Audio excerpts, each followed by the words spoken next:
ஆண்டவராகிய இயேசுவின் நாமத்தினாலே இந்த காலை வேளையில் கூட உங்களை யாவரையும் வாழ்த்துகிறேன். கர்த்தர் உங்களை ஆசீர்வதிப்பாராக. இந்த நாளிலே கூட யோவானுக்கு வெளிப்படுத்தின விசேஷம் 1ஆம் அதிகாரம் 3ஆம் வசனத்தை கூட வாசித்து தியானிக்கலாம். இந்த தீர்க்கதரிசன வசனங்களை வாசிக்கிறவனும் கேட்கிறவர்களும் இதில் எழுதி இருக்கிறவைகளை கை கொள்ளுகிறவர்களும் பாக்கியவான்கள். காலம் சமீபமாக இருக்கிறது. மிக அருமையான வேதவசனம். இந்த வேதவசனத்தின் கடைசி பகுதியில் கூட காலம் சமீபமாக இருக்கிறது என்று சொல்லப்பட்டிருக்கா. மெய்யாகவே கர்த்தருடைய வருகை மிக சமீபம். ஏனென்றால் அதற்குரிய அடையாளங்கள் எல்லாம் இந்த பூமியில் நடந்து கொண்டிருக்குன்னு இயேசு கிறிஸ்து வருகிறேன் என்று சொல்லி சென்றிருக்கிறார். திரும்ப வரப்போகிறார். தமக்காக ஆயத்தமாக இருக்கிற ஒவ்வொரு பரிசுத்தவான்களையும் அவர் அழைத்து நித்திய ராஜ்யத்தில் வாழ வைப்பதற்கு அவர் காலம் சமீபமாக இருக்கிறது.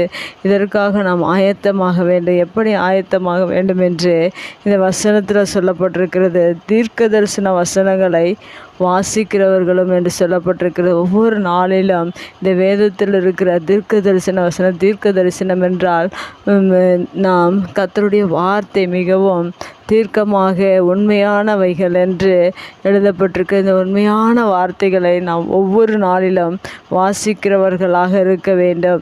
அது மாத்திரமல்ல, ஒவ்வொரு நாளிலும் இந்த வசனத்தை கேட்கிற பிள்ளைகளாக இருக்க வேண்டும்.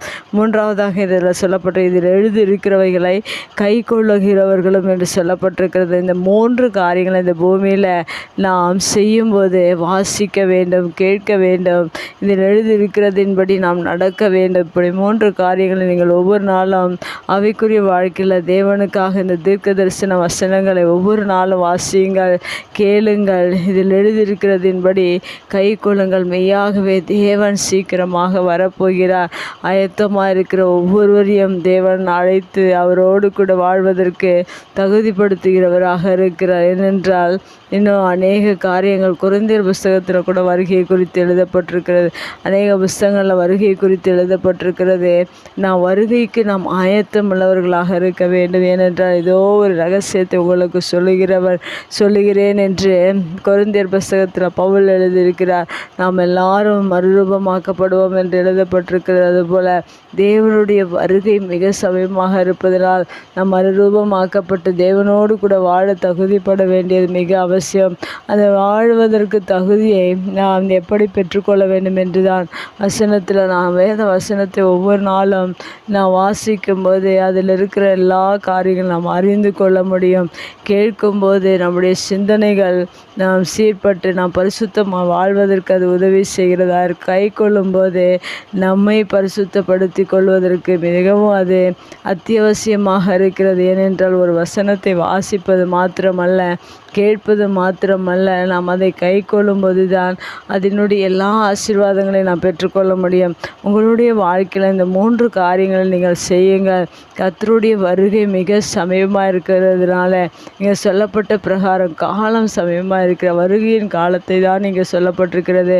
வருகை மிக சீக்கிரமாக இருக்கிறது என்றால் ஒவ்வொரு நாளிலும் அநேக இடங்களில் அநேக ஆபத்துக்கள், அநேக வேதனைகள், துன்பங்கள், கண்ணீர்கள், அநேக மனிதர்கள் வாழ்ந்து கொண்டிருக்க இதன் மத்தியில் தான் தேவன் நமக்கு வெளிப்படுகிற நாள் ஒன்று உண்டு.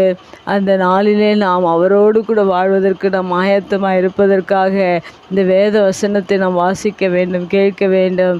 இதில் எழுதியிருக்கிறதின்படி நாம் கை கொள்ளும்போது மெய்யாகவே கர்த்தரோடு கூட நாம் வாழ்வதற்கு இந்த வேத வசனங்கள் நமக்கு உதவி செய்யும். கர்த்தரோடு கூட வாழ்வதற்கு நாம் இந்த வசனங்களை கை கொள்ளும்போது அது உதவி செய்கிறதாக இருக்கிறது.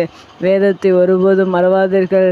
கர்த்தருடைய வருகையிலும் கைவிடப்படாதிருங்கள். கர்த்தர் உங்களை ஆசீர்வதிப்பார். கண்களை முடிச்சு ஜெபிக்கலாம். எங்கள் அன்பு தகப்பனே, தன்மையான வார்த்தைக்கார் நன்றி செலுத்தியிருந்த வார்த்தையின் பிரகாரம் நாங்கள் ஒவ்வொரு நாளும் வாசித்து கேட்டு இதன்படி கை கொள்ளுகிற பிள்ளைகளாக எங்களை மாற்றுங்க, பாக்கியவான்களை மாற்றுங்க. உடைய வருகையில் எங்களை ஆண்டவரே நீர் அழைத்து செல்லும்படியாக நீர் எங்களை தகுதிப்படுத்தினபடினால் நன்றி செலுத்துகிறோம். உடைய வார்த்தை கேட்கிற ஒவ்வொரு பிள்ளைகளையும் இந்த நீர் வருகிற காலத்திற்கு நாங்கள் ஆயத்தமாக இருக்க நீர் எங்களுக்கு உதவி செய்வீராக.